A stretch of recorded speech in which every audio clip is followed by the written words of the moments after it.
And my first thought was, what the fuck? Like, how did it get into... I looked everywhere. I looked in the corners of everywhere. I lifted the carpet. Every crack I could find, I looked for that Moldavite. And now it's just sitting there in the middle of the floor out of nowhere. And I definitely looked where it was, and it was not there.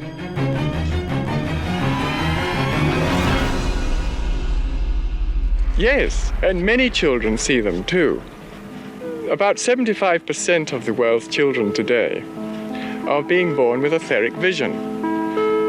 And when your children talk with people and have daydream playmates, the chances are they are actually speaking to some of these people, because these angels or angelic forces, or nature spirits as they're often called, will often make themselves seen.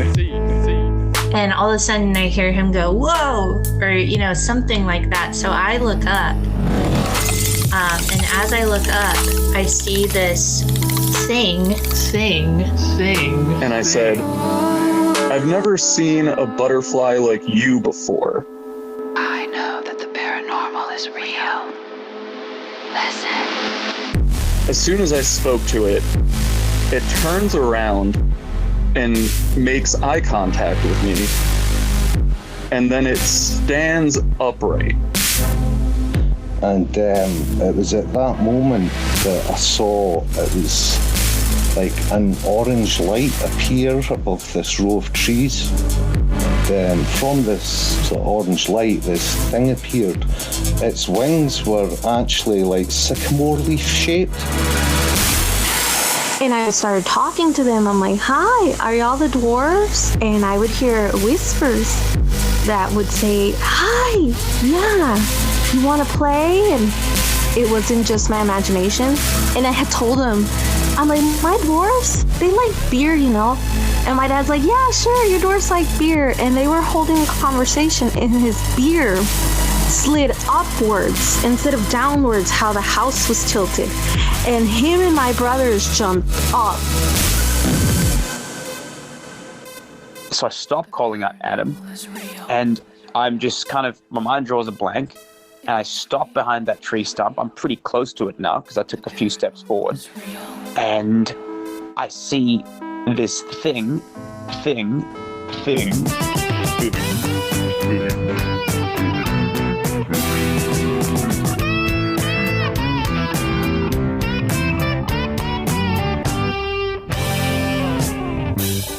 Welcome everybody tonight to Fascinating Fae. Tonight, we're traveling to South Carolina to talk with Candace. Candace, how are things going in South Carolina tonight? It's beautiful. Weather's awesome. It's 71 degrees and a little cloudy. Very quiet and peaceful. Well, that amazing answer allows me to make my favorite joke, which is that you can't start a podcast without talking about the weather. So, yep. Thank you for helping me check that box. No problem. Candace, I'm going to spend 1 minute giving you the outline for how the show unfolds since you're new here. And I also like to do it at the start of every episode consistently because you never know who's dropping in for the first time. So if it's cool with you, I'm going to spend just a minute kind of giving you the lay of the land, if that's all right with you. Sure. Okay. Well, the first order of business here on the show is that we do not put emphasis on trying to convince people of anything.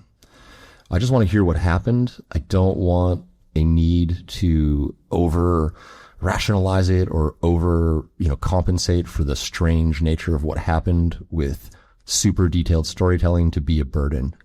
I know that stuff is weird when it comes to the Fae. The people listening know that stuff is weird when it comes to the Fae. But sometimes when we go to tell these stories outside of an environment like this, there can be this need to really be taken seriously. That's a given here. So don't stress out about being taken seriously or believed. That's a given.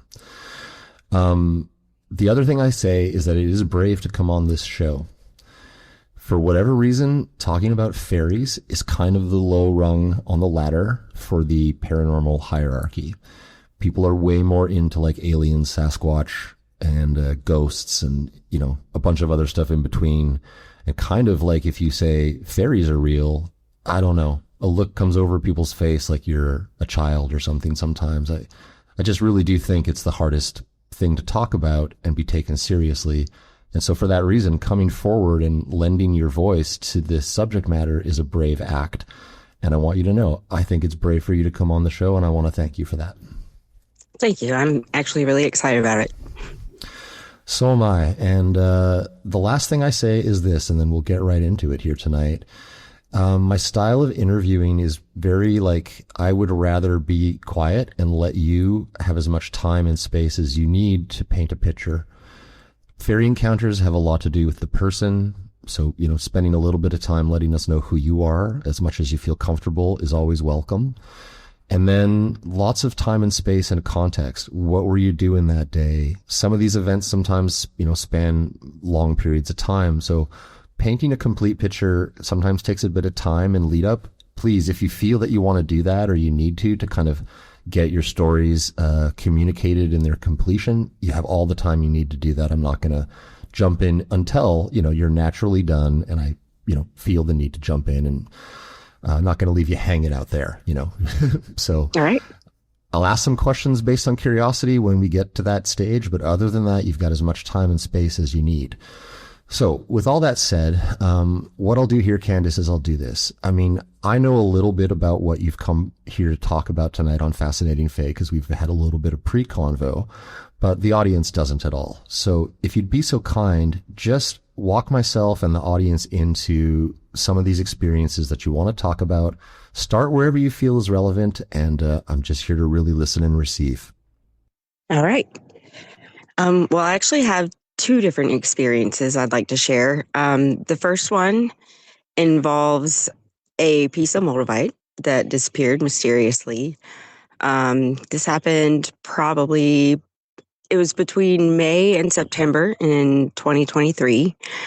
And I've been practicing witchcraft for probably about 10 years now, but I hadn't really gotten into working with deities or spiritual beings until right around that point. And I started to be called by Hecate and Lilith. So I began researching and, started working with them. And during my research, I came across information about the Fae. And it really interested me. So I started digging a little deeper, found out, how to work with them, found out not to ask them for anything because they expect something in return, that they're mischievous and they like to move things or, stuff like that. And also I had discovered that if you build them an altar to honor them, then, they'll pretty much leave you alone, or they'll help you out or protect you in some kind of way. So I decided, since I was building an altar for Hecate, I would build one for them as well. So I built a little glass cabinet with flowers etched in it. And I put a bunch of rings and some trinkets and jewelry and some crystals in it and set it outside my front yard. Well, around that time, for my birthday, my dad had bought me a piece of Moldavite. And I was so excited. I've been wanting Moldavite for so long. And I worked with it for maybe a week and fell asleep with it while meditating one day. Well, it disappeared. And I looked everywhere. I searched the entire house up and down, could not find it anywhere. A couple weeks later, I'm cleaning my house, and around that time, stuff had been disappearing and reappearing, and you look for it and it's not there, and then you look again and it's there. And since I'd been researching the fairies, I started jokingly accusing them every time this happened, like, oh, it's the fairies, it's the fairies. And I had, my kids doing it and my roommate doing it. And so I was jokingly talking about how the fairies took my Moldavite. Well, cleaning one day, I'm, vacuuming the carpet, and I look down and it's in the middle of the carpet, just out in the open, just appeared at my feet out of nowhere. So I actually thanked them. I was like, oh my God, thank you so much. I got my Moldavite back. put it in my pocket, finish cleaning my house, go to meditate with it to take it out of my pocket, and it's gone again, disappeared. So I searched everywhere again for it for a couple hours, actually. Couldn't find it anywhere. Well, as I'm searching, I realized that their altar is missing. And I'm not sure who took that either. I've got kids. Who knows? They might have taken it. So I'm asking everybody. Nobody knows where it is. Turns out my youngest son's father, he had taken it. He was really bad on meth at the time, and he thought he could sell some of the stuff in it to get some drugs. And so I never did find my Moldavite again. I'm assuming that they took it in return for their altar being taken. And that's just my assumption. I've never actually found out if that's the truth or not, but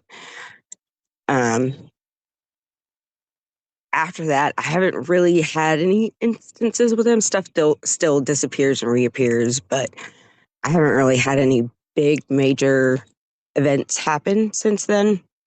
But I did have something happen shortly after that. Me and a friend of mine, we had started working with Hecate, and it was her night. So we were going to do a feast and a ritual, and we had everything set up outside. We cast our circle, and during my research about Hecate, I read that she likes to be treated like a friend, not like some, higher being. She wants you to be comfortable around her.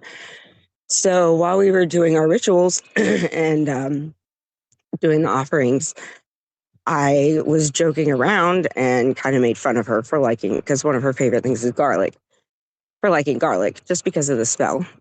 And then I start reading a poem that I wrote for her. And all of a sudden, out of nowhere, like this force pushed me to the ground, like all on my stomach. And I couldn't get up. Tried to get up, got pushed down again. And my friend got scared, and she immediately closed the circle and ran inside. She's like, nope, fuck this. I'm not doing this. And ran inside. And at this point, I'm crying and trying to crawl to the porch because I can't stand up without getting pushed down.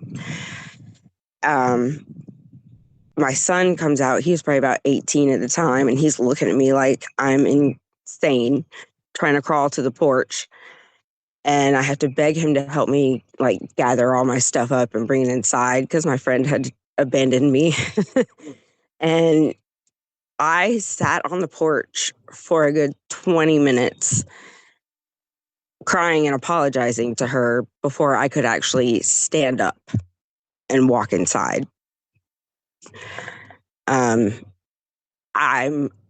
She was mad because I had made fun of her. I made a mistake. I was trying to joke, and that was not the thing to do. And, I was new at this, so, I learned my lesson. And since then, I have made it up to her. I've given her many, many offerings and apologized, and we've worked together since then. But, I learned my lesson big time. That was actually a pretty terrifying experience. I felt something pushing me on my back to the ground. There was nothing there, but I definitely felt it. So those are my two major experiences with supernatural beings in a nutshell, I guess. Candace, you're a great storyteller. Thank you. Honestly, I mean that. I was riveted there. That's actually part of my design. So I've studied human design, and that's one of the aspects in it. So great storytelling. Definitely, you're a great storyteller. I listen to people all the time, not like for a living, but this is my main project. And I can tell you, you're a great storyteller. Okay, I have so many questions. Can we go back in time to the Moldavite for a while? Yeah. Yes, we can. Okay, cool. What was my first question going to be? Okay, you get it as a gift. That's significant. For some reason, the Fae would appear to covet or play these communication games with objects, utilizing intimate objects that people are fond of, for lack of a better description. So them using like a gift that you're excited about, I don't know exactly how it works. Do you think that often it's a cherished personal item? Why do you think that is? That's my question. I think it's the energy that's put into it. The positive, exciting energy. They like that. It attracts them. So the thing itself holds a kind of frequency. Yes. And if I'm listening to you, like an object can be imbued with a frequency, sort of, you can give it to an object. Absolutely. Yeah. Okay. And then, I mean, like going the extra mile here and talking about like how these things come out of space and then back into space is also super, super fucking interesting, because if what you're saying and what we're talking about is true, then the object is nothing but frequency, actually. Yep. Everything's frequency. Our entire reality. I think that's the message. I do think that's why they take stuff and put it back, because it's a communication. It's saying reality is not as real as you think, motherfucker. Yep. Exactly. Basically. I think we understand each other. Okay, so when you were meditating with it and you fell asleep, like where were you at the time? I was in bed. Right. And so you wake up and it was in your hand, I'm guessing? Yes, it was in my hand, and I was holding it close to my heart on my chest because it's a crystal of the heart chakra. So I was trying to clear my heart chakra and connect with it since I had just gotten it. I do believe the object can be anything. I mean, it could literally be your favorite blankie. It doesn't have to be like a crystal or a gold or something, but it often is. Let's take a second and learn about Moldavite. Tell me about it. I don't know anything. So, okay, Moldavite is actually from an asteroid. It comes from somewhere over in Europe. It's very rare. It is green and translucent. It has a very, very high energy frequency. So it's not for people who have just started working with crystals. It's very intense, actually.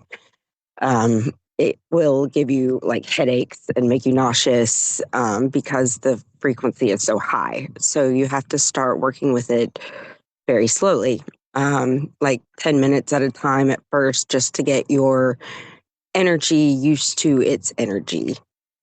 And it's for transformation. You use it when you need to completely transform your life, and it does not work quietly. It's very chaotic. So you have to prepare yourself. You have to really be ready because it will turn your life completely upside down. And I was at a point at that time where I was ready for that.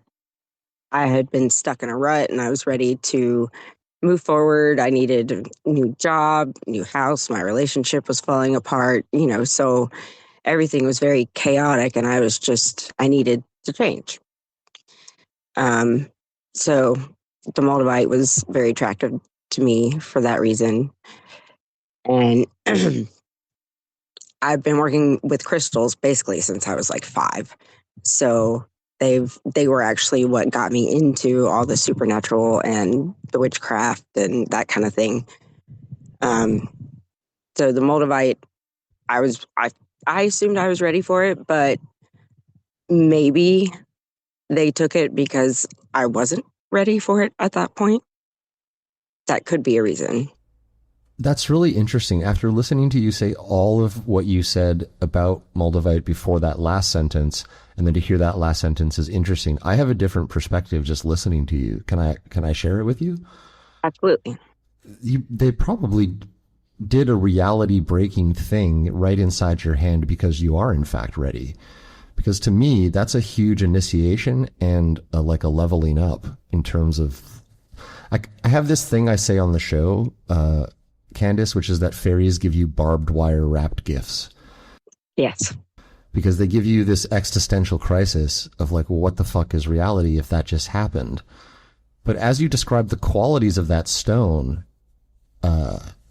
it seems perfectly logical to me that that would be both the thing they took and almost that the thing itself is perhaps assisting in the ease of it being took.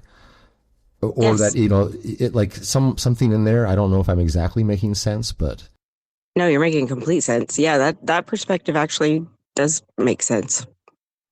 Also, because you've experienced the subsequent return and disappearance, my instinct, born of just listening to people for 3 years here now, is that you will eventually get it back again.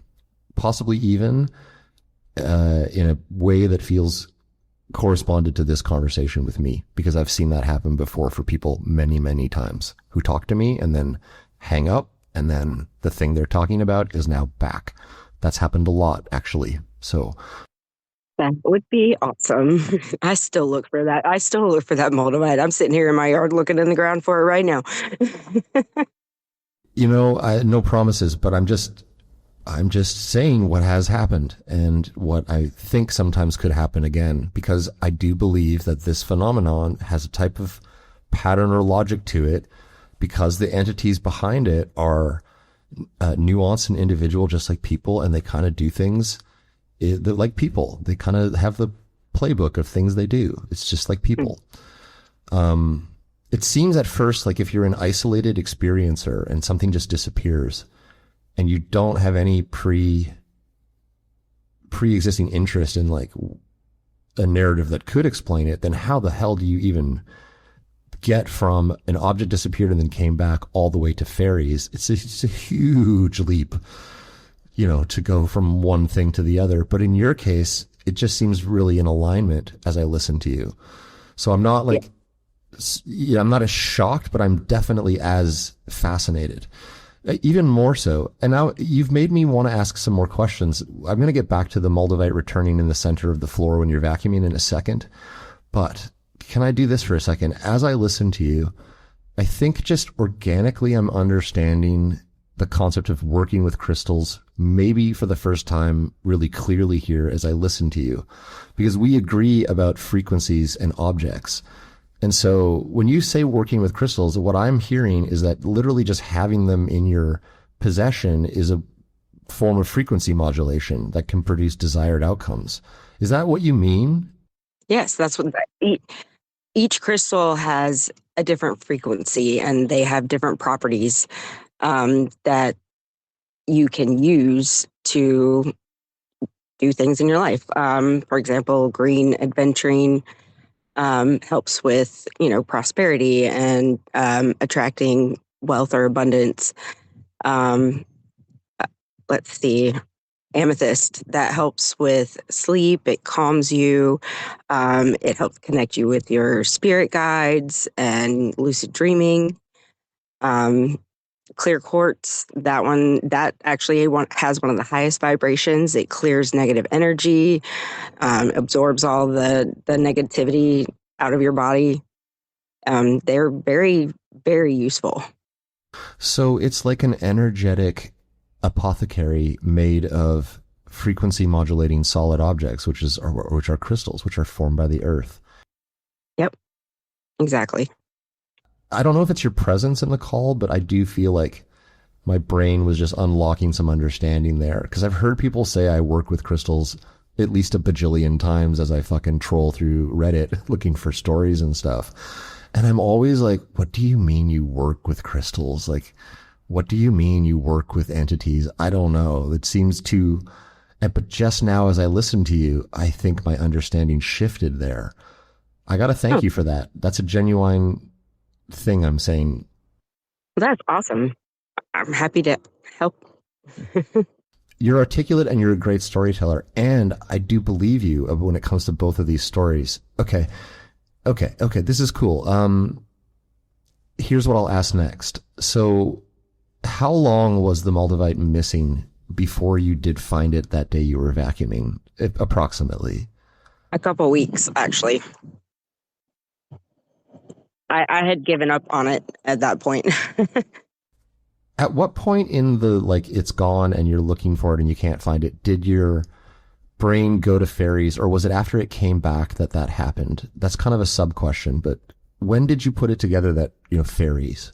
Well, it was almost immediate, because at that point I had already been accusing them of taking things that disappear. So as soon as it disappeared, I was like, oh, it was the fairies.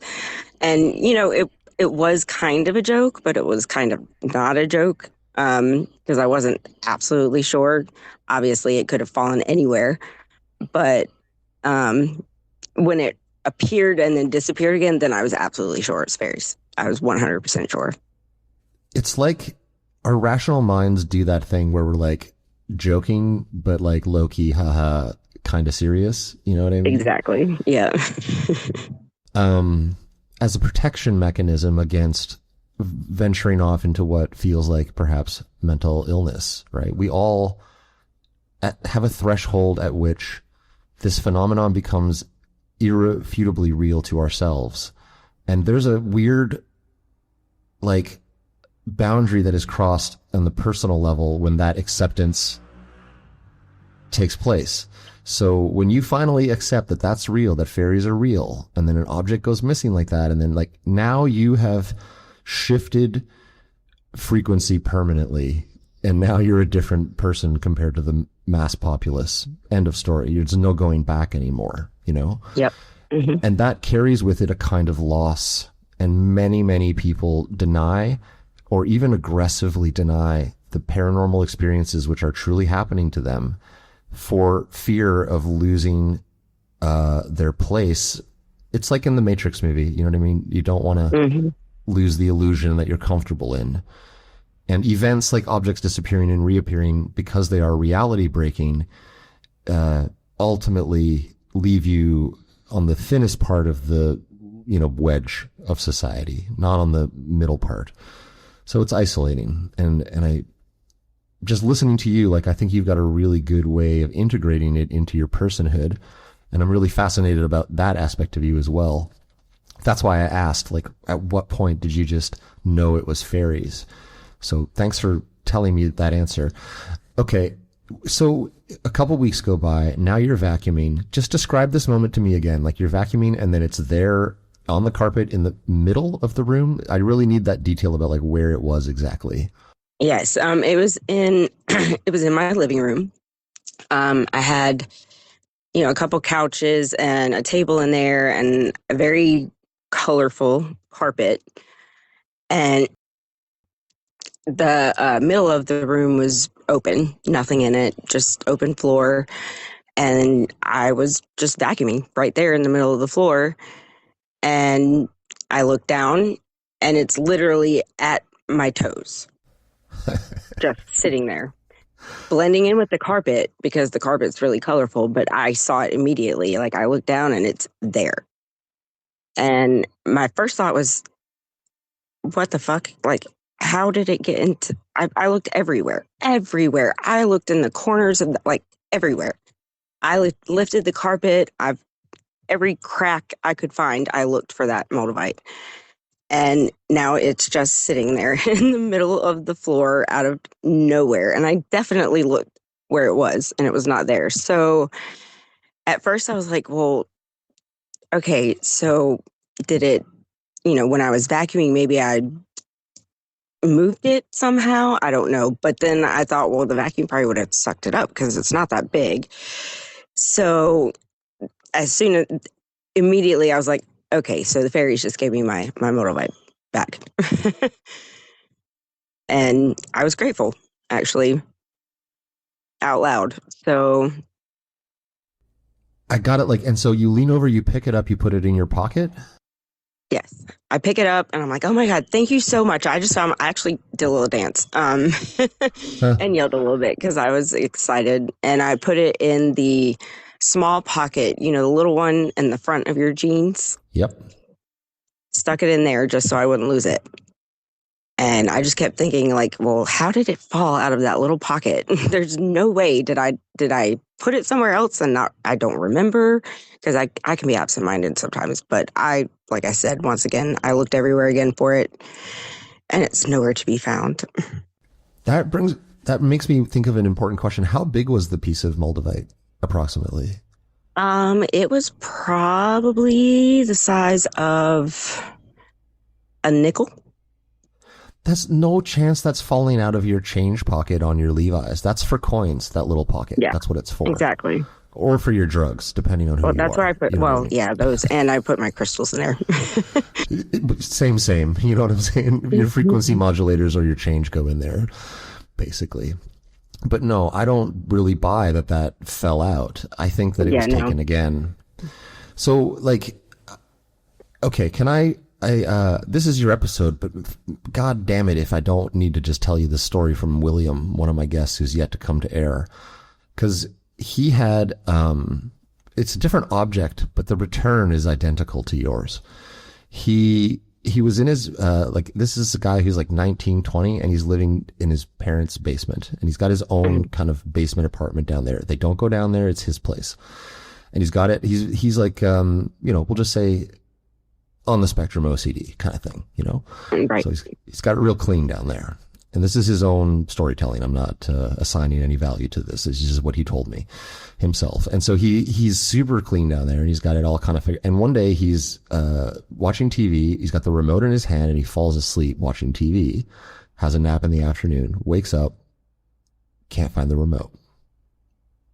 Where is it? It was in my hand. I know it was in my hand. It's not on the couch. It's not in the couch cushions. He's not under the couch, not behind the couch. Now he's venturing off into places it can't possibly be, like the bed or under the bed. Exactly like what you did. Yep, exactly. And then he goes upstairs and he's kind of visibly distraught, and his parents are like, William, what's wrong? And he's like, I can't find the fucking remote. Blah, blah, blah, blah. They're like, hey, let's have some lunch. And they do. They have some lunch. He goes back downstairs and he still can't find it. He's super pissed off. So he decides to do a hero clean, every square fucking inch he cleans. He looks for it. He takes the couch apart. He flips the couch up and over. He's in the, underneath the TV stand, everywhere you could possibly imagine, going so far as to put carpet cleaning powder down and completely vacuum straight lines into the carpet because he is so fucking frustrated and pissed off that he cannot find it. And as he finishes, he puts the vacuum away and he turns back around to look at the room, and in the center of the room, in the middle of the carpet, is the remote control. Yep, that's exactly how it happened. Exactly. I do believe that there's a pattern to the behavior of these entities. And it's I don't know if, a good prank is on their version of Instagram and everybody is doing it for. Well, they are mischievous. They do like to play tricks on people, so. But they play a lot of the same tricks, which is really fascinating to contemplate. Anyway, he ultimately did not have that remote control disappear again like you did. But there's many other people that have found objects and had them disappear subsequently. I believe that there's a decreasing orbit of connection that happens around you or other people. They are trying to get intimate objects that you hold, objects that carry your energy perhaps is part of it. I don't really know exactly. But then as you get them back, your fascination now goes up, and I think that a kind of frequency is achieved that they like and perhaps feed from, and then I think they take it again because they need the energy. Exactly. And I think there's a subsequent give back that's coming too. I do really believe that. And it's so interesting, as you're talking about your witchcraft practices and Lilith and Hecate, that you're learning about fairies. Where were you learning about fairies and these other entities? What kind of research resources were you accessing? I'm also curious about that, if that's okay to ask. It was basically just resources online. I bought books, lots and lots of books, YouTube videos. You kind of have to use discernment on what is authentic and what is not. But, and honestly, I laugh about this because a lot of my information comes from Pinterest. Pinterest is actually a really good resource for witchcraft. It has so much stuff on it. And I actually found a lot of stuff about fairies on there. That's where I found out how to work with them. That's where I found out you do not stand inside the middle of a mushroom circle because you will probably not be able to get out. Let's see. That's where I found out not to ask them for anything unless you're willing to give up something, and it's probably going to be something significant. But yeah, just anywhere online, really. I don't have a lot of community around here that is into this stuff, so I kind of had to teach myself. You seem like a very capable person at self-directed study. You strike me as highly intelligent and analytical and very, very strong communicator. So I totally understand that that's a valid pursuit you were undertaking. I just find people's approach to this subject matter so interesting. It ranges totally from people that are totally flabbergasted by it and it's blown their mind and they don't know what to do. And then there's people like yourself. And even the last guest I spoke to also was discussing Wiccan practices. A number of guests, in fact, have talked about Lilith, both on air and offline. So I find that interesting as well. Okay, let's kind of go forward in time now to the story when you were pushed down. I think I've asked all the questions I want to about the Moldavite, other than just to say, I don't know why, but I kind of feel like you are going to get that back. So keep your eyes open for that. I'll let you know. You'll be the first person I tell. 100%. If that shit comes back, fire off a voice memo and I'll weave it into an episode intro, because a lot of times those updates do come in and I share them with the audience because it's so fucking fascinating too. Like I just talked to a woman and she had a pair of gloves go missing for 3 years and then reappear in the pocket of a jacket she had just washed, which is impossible. And after we talked, she sent me a bunch of messages in the preceding days and she's like, I don't know, things were just really weird in the house after I talked to you. I just, it was so interesting. And then she broke a fingernail by what she went, so follow this one. She put on this pair of gloves and broke a fingernail. This is a separate pair of gloves, but she had been discussing a pair of gloves returning to me. And when she broke her fingernail, because she's got fake nails, she pulled it out and was like, ow, fuck. And she threw it in the garbage. And then the garbage went out. She took the garbage out. She put it in the building's bigger garbage. And then the truck came and took the garbage away. And the next morning she woke up and she's got a little, kitchenette table where she has in her apartment. And in the dead center of the kitchen table was her broken fingernail sitting there. That's like that happen all the time. Tell me some more of these before we jump forward to you getting pushed down. Do you remember any standout other objects disappearing, reappearing? I'm curious. Oh, it happens to me constantly. Actually, my kids, they make fun of me for it all the time because they think I'm just, absent-minded. But I'll have something in my hand and 10 minutes later, I'll be looking for it and can't find it anywhere. And then it'll just reappear somewhere out of nowhere, somewhere I've looked and it wasn't there. Sometimes I'll be looking for an object and I'll look in a spot and it won't be there. And then I'll look somewhere else and then I'll look back and it's there. It's it's a constant thing for me. It's almost like my eyes kind of block it out when I'm looking for it. And then I look again and it's there. It's really weird. But my kids, they're like, Mom, you're always losing stuff. Usually it's like keys or a lighter or, a crystal I just had in my hand. It'll not be there and then be there again. The remote disappears a lot. It's so interesting. Like, I hear your rational mind kicking in there, which I sincerely appreciate, where you say maybe your eyes are just blocking it out. But, I have a guest, Clyde, who has this series, like he's got like 10 stories of contact in his house. One of them that stands out though, as I listen to you, because I think it's true, is that, like at one point, him and his girlfriend would always keep their rent money in cash in a certain little hiding spot in the house. Mm-hmm. They both worked kind of cash jobs, and they would accumulate it over the month and keep it there and then pay it on the first. And one day the first came around and they went to go get it and it was missing. And they were like, it's just the two of them. This is not a situation where one of them took it, and they're looking, and they tore the entire house apart. They looked in the spot where they knew it was at least 3 separate times that both of them recall, and it wasn't there. And then at one point, the girlfriend said, I need to go like ask for this back and do like a ritual, essentially. To which he was saying, like, come on, like, Mm-hmm. And she went and did it, and then they went and looked in the same spot again, and the cash was back.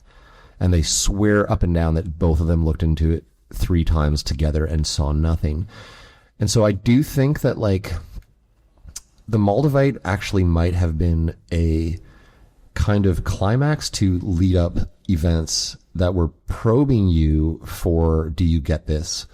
And as you started to kind of get it and make that joke that haha fairies, now you're kind of opening the wedge a bit and then allowing the Moldavite experience to finally occur. Because I do think that the communications happen subtly and ramp up as I don't know how to exactly frame it. This is just me, again, with no experience or credentials talking. I just go kind of by my gut. I think that's sort of they're like probing you to see if they can get an appropriate reaction out of you and start the kind of relationship that they're into, which is one of energetic exchange. And they feed somehow on your curiosity, bewilderment. But then if you can transcend that, then you can actually get into some sort of next level relationship with them, it would appear. And actually, you're one of the first people I've spoken to, even though it's been almost 2 years of doing this, who's used the term like working with the Fae. For the most part, I'm talking to people that have had them or seen them 1 or 2 times, or maybe acknowledge they're living with them, but I don't think I've really spoken to anybody who understands the concept of working with them. You've illustrated a few rules and stuff, but I'm just curious, like when you say working with the Fae, what would be an example of how or why a person would work with a fairy? I'm just really curious what the form that takes. Well, they're energetic beings, just like gods or goddesses, and basically working with these beings, you're honoring them. You have to honor them, of course, and be grateful and show them your gratitude. But they will, do things for in exchange for that. So, like, for example, with Hecate, she's the goddess of witchcraft, and she's also she's the goddess of life and death and rebirth. And so I was getting a lot of signs from her, which include owls. I almost hit an owl in the middle of the road.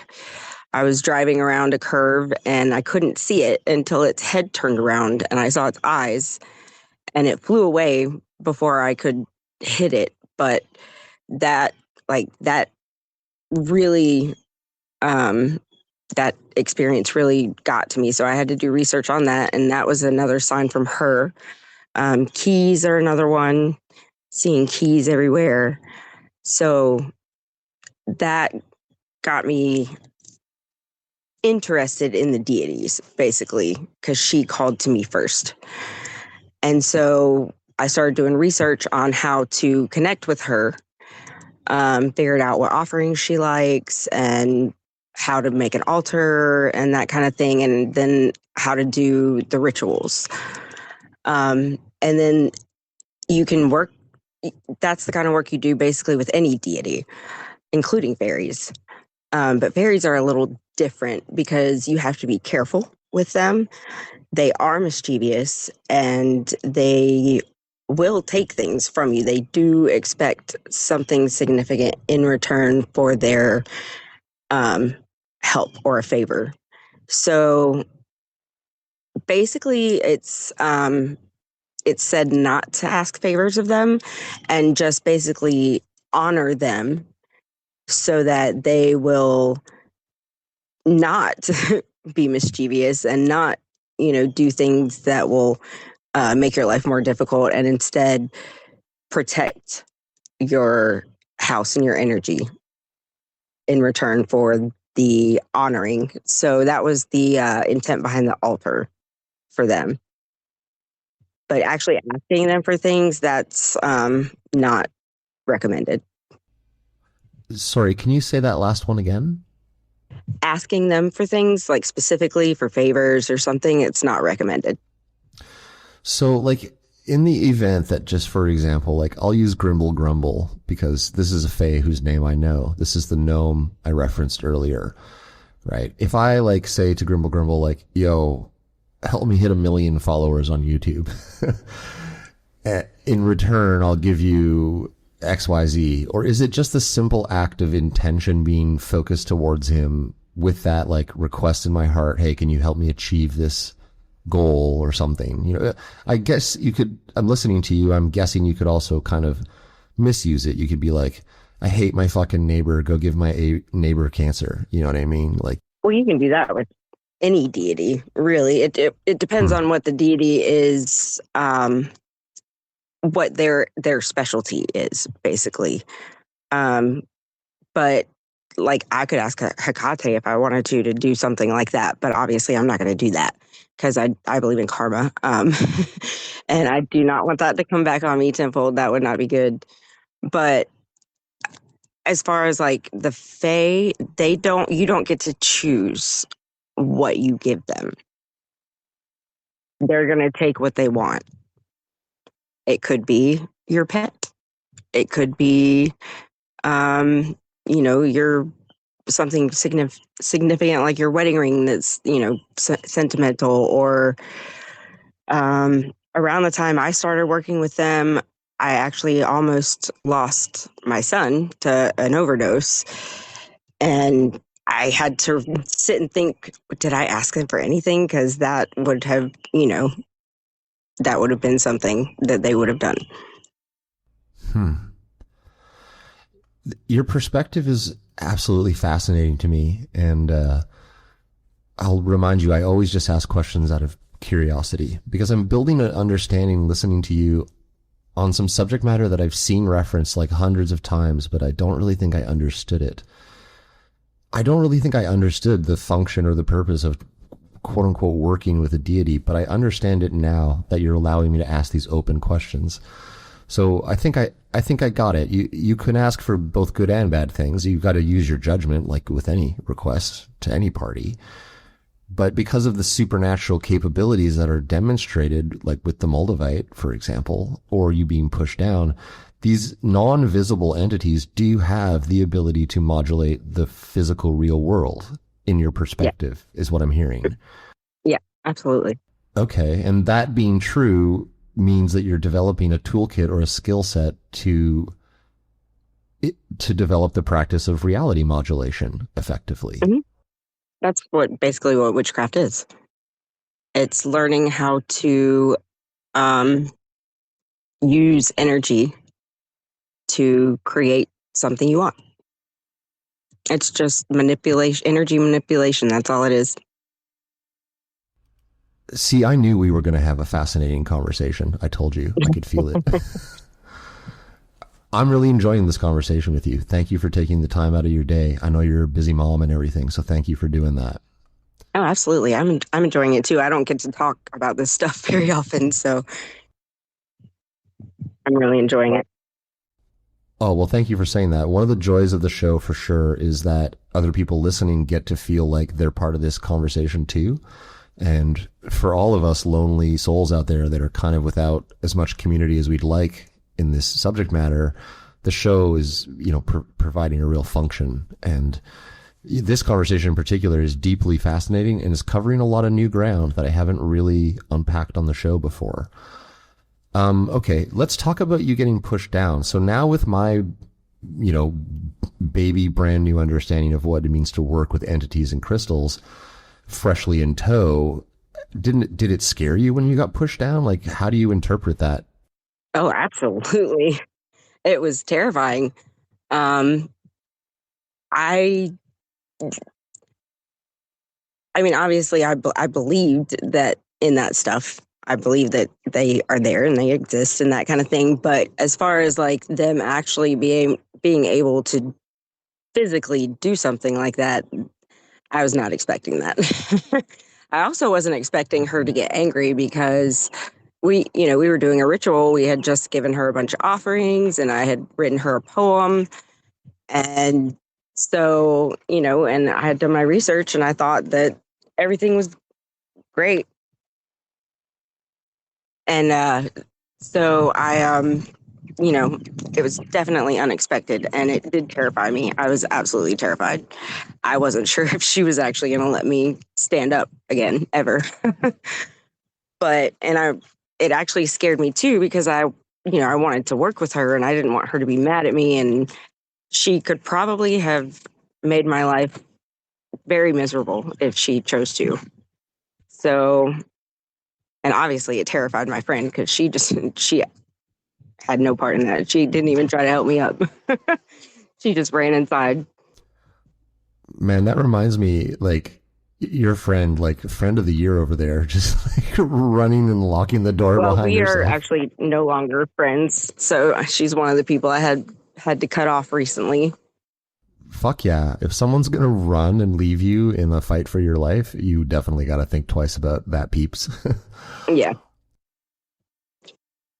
But yeah, it was definitely a life-changing experience for sure. It validated my belief system a little bit. It definitely validated witchcraft to me. I knew at that point, like, this shit is definitely real. It definitely works, and I definitely need to be really careful when I use it. And that's what I recommend to everyone. Do research, make sure you protect yourself. It's very, very important because you can get hurt. Yeah. So if you're okay, I'm just, my brain is like just quickly domino processing everything I've learned from you today. It's so fascinating to talk with you. And yet after the being pushed down, you continue to work with this entity. That's my next question. Oh yeah, absolutely. Well, first of all, I didn't want her to be mad at me because I wasn't quite sure how having an entity mad at me was going to affect me in the future. And I still wanted to practice witchcraft, and she's the goddess of witchcraft. So it was really important to me that I mend our relationship. So I did everything I possibly could. I built her own altar. I gave her all kinds of offerings. I made her some jewelry, wrote apology letters, all kinds of stuff. And then finally, I got some validation from her. It's actually kind of interesting. This is kind of another experience. I was doing a ritual. It was a gratitude honoring ritual for her on my front porch. And one of her signs that she's near is a black dog. Well, we had this black dog that would kind of roam the neighborhood. It was our neighbors, and it would bark, but it would never actually bite. If you ever tried to get near it, it would just run away. So, I knew it wasn't a dangerous dog, but had my back turned to the yard. I was kind of facing the door, had a little altar, and was casting my circle. And all of a sudden I turn around and this dog is on the step, like 10 inches away from my face, barking as loud as it can. Scared the crap out of me. But I knew it wasn't going to hurt me because as soon as I, went at it, it ran away. But I knew that was her telling me that she's there and we're good. Everything's kosher. Like, she's accepted all of my apologies and we can now move on with our working relationship. I gotta tell you, I often speculate that reality is illusory. Almost all of it is kind of an illusion. And that, therefore, the existence of these entities is possible because the unseen nature of them is easily explained when you realize that what you're seeing is not what's, 100% true. It's complicated because reality is real. Don't get me wrong. It's very, very real. But the fact that you can modulate reality gives a suggestion that there's a lot more going on. Oh, yeah. And as you're talking about using these entities, I wonder how, okay, and again, my questions are only just out of curiosity. There's zero judgment here, but these are my questions. Do you feel beholden to this relationship now? When you talk about building altars and stuff, one of the things that I personally just don't necessarily understand or have a hard time with is, does the understanding of the existence of these entities for people go over the line into a religious practice? For you, I hear a really objective, analytical mind, and I think what I'm hearing from you is that you've kind of unlocked a way of modulating reality and you've seen it work. So you're now deeply fascinated. I get that. But my question is, has it gone further into a worship thing? Are you beholden to it? Could you, for example, stop this relationship if you wanted to? How do you feel about those kind of questions? I'm curious what your take is. Oh yeah, absolutely. I actually have kind of stopped working with her right now. Taking a break. I still, have her altar up and I still talk to her every once in a while, but as far as working with her, it's been a while and, nothing's happened. Everything's fine. It's not really a religious practice. It's just when I feel called, I need to, do something with her, then I do it. If not, then I don't. But keeping up with every once in a while giving her an offering or something like that, that kind of keeps the connection there so that when I do need her help, I can ask for it. So it's not that I feel like I have to do it. It's something that I want to do because I do actually get something in return. Yeah, I understand you. Here I tangle with the show. Is the show my altar? It is kind of offering to the Fae because I'm constantly honoring them and promoting them. Oh, absolutely. I'm sure they love it. I want to say I agree, but I don't want to sound hubristic. So, but I just actually offer that because I don't want to make you feel like up against the wall with my question there. I actually wonder, because I would never personally put an altar up to anything or anyone. That's just me. But on an almost weekly basis, like a ritualistic offering, I do produce this show. And so, an altar is what an altar is. It can easily be this podcast. And I also feel like I get a little something beyond enjoyment knowing that there's that connection there and that I've got that connection. And I've seen, like I've told you before, totally weird shit go down, stuff materializing and changing, and that's addictive. You know what I mean? I bet you even getting pushed down, as scary as it fucking was probably low-key super exciting. Oh yeah, actually, yes, it was. Just having that experience and knowing for 100% that it was real. And, other people were there. They saw what happened. It wasn't something I imagined. It actually happened. And yeah, so it definitely made it concrete for me that practicing magic is definitely something that it works. It worked. It has to. I've had other, I've had spells work. I've had premonitions come true. It's like opened my consciousness, I think, which is probably what's happening to you too. In return for you're honoring them, they're kind of opening your consciousness as well. I'm fully unable to say that a day is average anymore because I'm constantly working my brain in this high level problem solving of what the fuck all this is. Oh yeah, I'm right there with you. You know what? All of us, I shouldn't say just me and you, because I truly feel camaraderie with the audience growing for this show who's also on the same path of understanding. Honestly, I really, really like this conversation today. It's super interesting. What did it feel like when it came on you and you got pressed down? Was it your muscles stopped working, or was it it felt like a heavy thing was all of a sudden on top of you? Like a heavy, something very heavy on my back, like a giant weight just on top of me. Yeah, if a 200-pound guy jumps on you, you're not going to be able to stay up. Was it kind of like that? Yep, exactly like that. Did it hurt? Was it so heavy that it hurt as you were going down? Did you get injured? I'm curious. No. It didn't hurt at all. There was no pain or anything. It was just intense pressure. Not that you know, but how do you think an entity pulls that off? What are they doing exactly? I never really thought about that. I am assuming that it's some kind of energy manipulation that they know how to do that we don't. That's the only thing I can think of.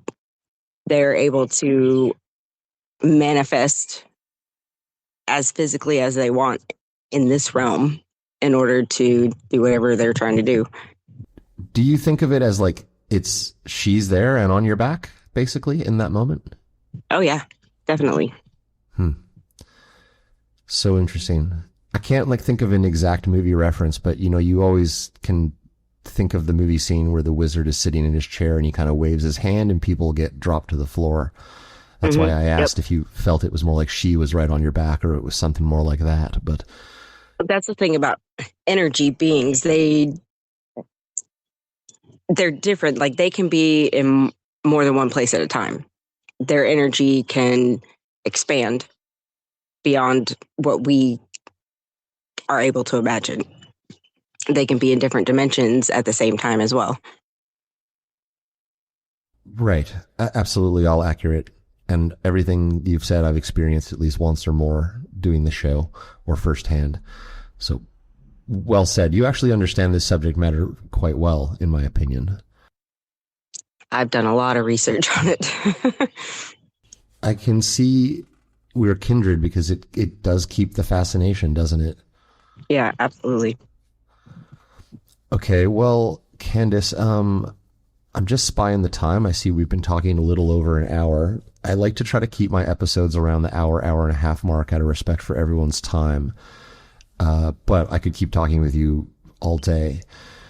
If it's cool with you, I will gently kind of move us towards the conclusion part of the show with a few kind of wrap-up questions that I like to ask people, if that's cool with you. Yep. That's good. Did you have any other tidbit stories that you might want to chuck in there before we go, or anything else interesting that you saw in the sky one day, something like that? No worries if not. Kind of ironic that you say that, actually. This really isn't fairy related, but there was one night, it was a full moon, and I always do something on the full moon. I love full moons, and one of my rituals is taking pictures. I love to take pictures, and every once in a while I will take a picture of the moon and there will be something there. I've seen a unicorn in the clouds. I've seen a pentagram around the moon in one of the pictures before. But this one day, it was probably around 2 a.m. I went outside to take some pictures, and I walk off my porch, and it's a covered porch. So as soon as I get out from under the roof and turn around to take a picture, there's this sphere hovering right above my house. and it's probably the size of, I don't know, maybe a basketball. I don't know. It was around that size, and it was spinning really fast. And it scared the shit out of me. I immediately run back under my porch and kind of go into the corner and turn around to see if it follows me. Nothing happened. So I sneak out from under the porch. Look, it's still there. So I come out from under the porch and I'm looking at it and I start waving at it, see if it reacts. Nothing. I start dancing around and yelling at it. Nothing. So I start taking pictures and video, just so I have a record when I tell people that I saw this thing hovering above my house and they believe me. Now I can't find any of the videos anywhere. But it didn't move. It just sat there spinning the whole time that I was taking pictures. And so I go into the backyard to get a better view of it. And I turn around and I can see kind of the yards in the neighborhood. And it looks like there's other spheres hovering above other houses, like in the distance as well. So that was actually kind of interesting. I never figured out what it was. Somebody told me it might be drones. I have no idea, but it was bright and glowing and spinning. It's so interesting. I don't know why, but just as we were going to kind of start the wind-up process, I felt compelled to ask you about something you'd seen in the sky. You know, the UFO and fairy phenomena are interlinked in my perspective. Oh, I completely agree. Well, okay, that's great. I mean, I think that there's an interdimensional ecosystem of entities. I think they range from, like you're talking about, these archetypal spirits to individual mischievous fae, up to and including, light races that are coming from other dimensions, basically, for lack of a better word. Arcturians? Sure. I mean, there's so many topic subheaders when you try to build the paranormal period. Like I actually do think if you got enough smart people together and everyone was honest, you might be able to map out a pretty good rough map of the composition of reality and all of its players, and potentially even its underlying logic and functional structure. When you see an image on a TV, you know that that's a pixel. There's probably something equivalent to a pixel in reality. Oh, absolutely. Mm-hmm. And that's why we can interact with it. And that pixel equivalent is also how you can understand the modulation of said pixel into another object or a disappeared object. Because rather than just being a two-dimensional pixel, which is constrained by those dimensions and color choices, it is a truly articulated 3, 4, 5, 6, 7-dimensional pixel imbued with every color choice, every material choice, every position in time and space choice available. But it's not that different than a pixel in a TV. It's just a much more sophisticated pixel. It's a reality pixel. Get enough of them together, you got your bedroom and your walk outside, and it's constantly re-rendering as you go for everyone. But these entities can modulate it, which means that it's not an unbreakable thing. It is a type of substrate that could be molded, for lack of a better word. I don't know if that makes any sense, but I do think that's kind of what's going on. It's malleable. Yeah, it's malleable. But what it is the intangible, never to be understood, right? But you could still kind of get your head around that it's there, even though you can't really understand what it is exactly. And events like you're talking about I don't know. I mean, again, I'm super reluctant when I do this show that I may be unintentionally leading people down the path of demonic energies, because they're going to think, hi, I'm fucking talking with a fairy, and they've actually got something that's not a fairy there, happening. How do you know? Because you can't see them, That is actually a very important topic. Yeah, super important. It does occur where you think you're talking to one thing and it is not what you think. Absolutely. you get a certain kind of Christian on the line, like a Tony Merkel interview with a new Christian minister, and they're going to say that Lilith is a demon, that Hecate is a demon, that fairies are a demon, that anything that isn't the Lord Jesus Christ, which, by the way, he himself is kind of sounds a lot like a fairy, Exactly. Big guy you can't see that you got to give offerings to, that you can ask for stuff and may or may not get a good outcome. He was actually, he actually practiced witchcraft, I think. That's my belief. Well, I mean, look, same. If you're able to contact these entities and they're real, absolutely, the religious archetypes are just as real. Buddha's real. All the ascended masters are real. Absolutely. Because humans have along the way figured this out and gotten themselves into the next plane. And there's a long historical roadmap of that happening, which may account for many of the abandoned civilizations you see in history. You just never fucking know how deep this thread runs, honestly. Yep. The contemporary practice and understanding of it, though, as new and fresh as it seems, is actually quite ancient, it would appear. Yeah. Oh, yeah. It's absolutely. It's been around since the beginning of time. People have been trying to figure out, why we're here. Spirituality is something that's just inherent in human beings.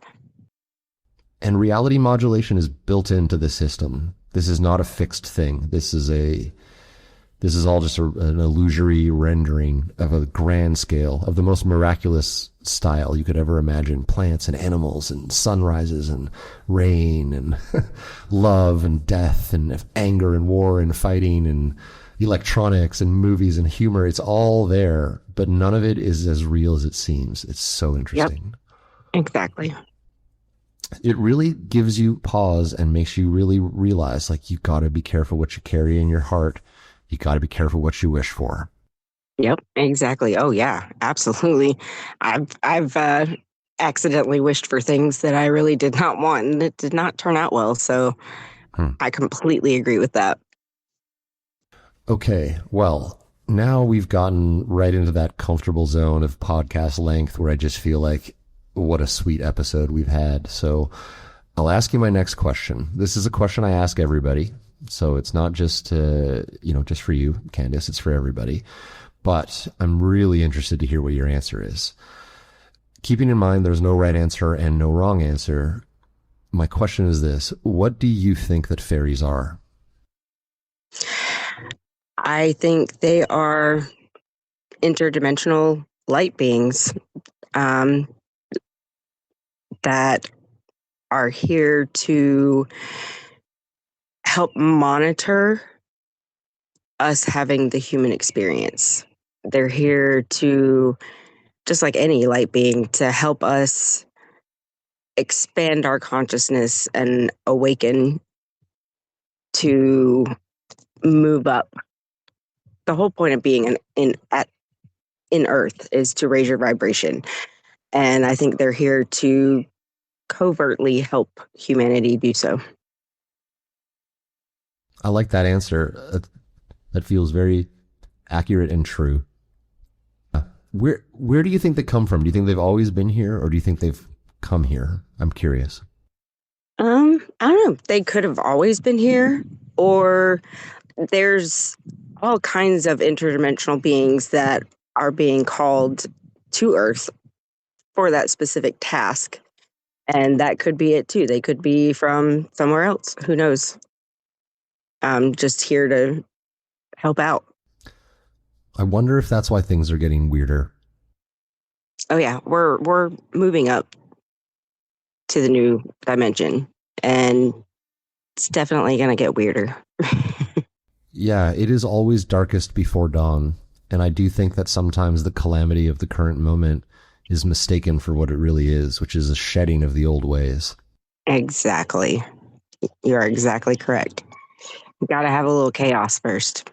Break down all the constructs that no longer work. Exactly. These systems are not working. They're exhausting themselves, and they're showing their cracks. The fear, of course, is what comes next. And the lie is that you're constantly sold this idea that without the big protective hand of enforced chaos, it'll be worse. But the truth is that left to our own devices, the pack of beautiful creatures human beings should, at the end of the day, work in harmony. I do think that a limited amount of people fool us into thinking we hate each other when that's not really what's true. I completely agree. And I do think that fairy interaction is a type of, from the ground up, subversive guerrilla warfare. And I do think that you share so many characteristics with many of the folks that I've spoken to, which is not limited to a high intelligence, a strong individual nature, a difference from other people that you've always kind of struggled to reconcile. I think fairies know people's heart, and I think they're kind of assembling an energy army for whatever's coming next. I do really think that's part of their agenda. Absolutely. 100%. And they're working against those entities that are trying to convince us that we hate each other. Yeah, it's never not been biblical times is one of my favorite jokes. There's still an ongoing fight against good and evil taking place currently, just as it always was depicted in the Bible and any other, religious epic, right? They're all telling the same story of eternity, which is the fight for the soul, because the soul is somehow like an energy unit, and where goes the soul goes the outcome, so. Yep. Really fascinating to talk to you. Yeah, I've really enjoyed this. It's been fun. Really, truly a great conversation for, this juncture in season 2. I know you don't listen to the show, but I can tell that this fits right in where it should, with everyone else that I've been talking to. I'm definitely going to start listening to the show. Oh, well, I'd be so grateful if you did. I'm sure you're going to find a lot of enjoyment in hours listening to stories similar to this one. Okay, I'll tell you what, Candace, I've pretty much asked all my questions, and I'm going to get ready to go here. I let every one of my guests have the last word on the show. But before I give you that opportunity, I'm just going to do 1 or 2 minutes of podcaster housekeeping. If you just hang out with me while I finish that up, I'll get you to offer your last word, if that's cool with you. All right. Sounds good. Okay. Well, everybody, tonight you've been listening to Fascinating Fae, and I'm your host, Jim. If you've had an encounter and you'd like to be on the show, please send me an email to encounters@fascinatingfae.com. You can also check out fascinatingfae.com for show notes and pictures that are referenced in episodes.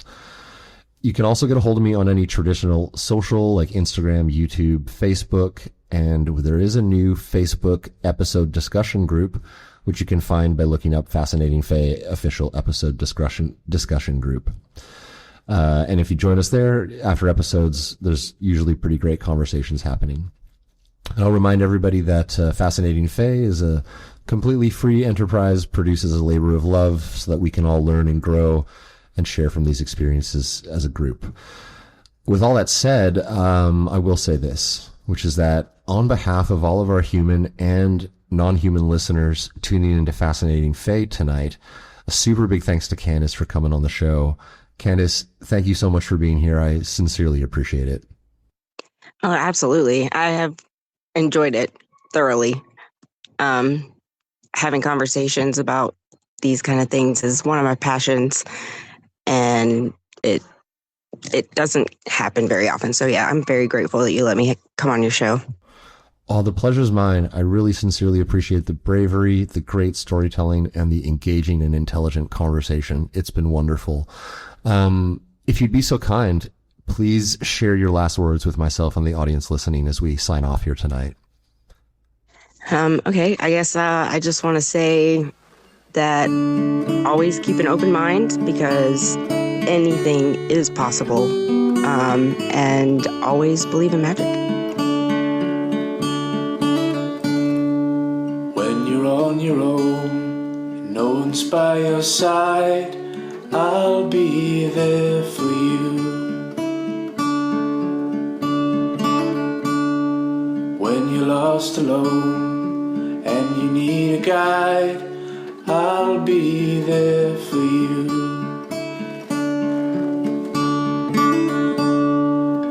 The wind is blowing colder now, and we are growing older. How did it go so fast? The passing years, they went so fast, and now we're here. When you're in the fog and you don't know where to go, I'll lead you to shore. When you're caught up in the wind, whatever way she blows, I'll lead you to shore. The wind is blowing colder now, and we are growing older. How did it go so fast? The passing years, they went so fast, and now we're here.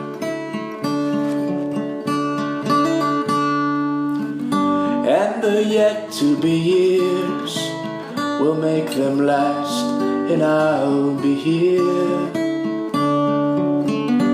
And the yet to be years, we'll make them last, and I'll be here.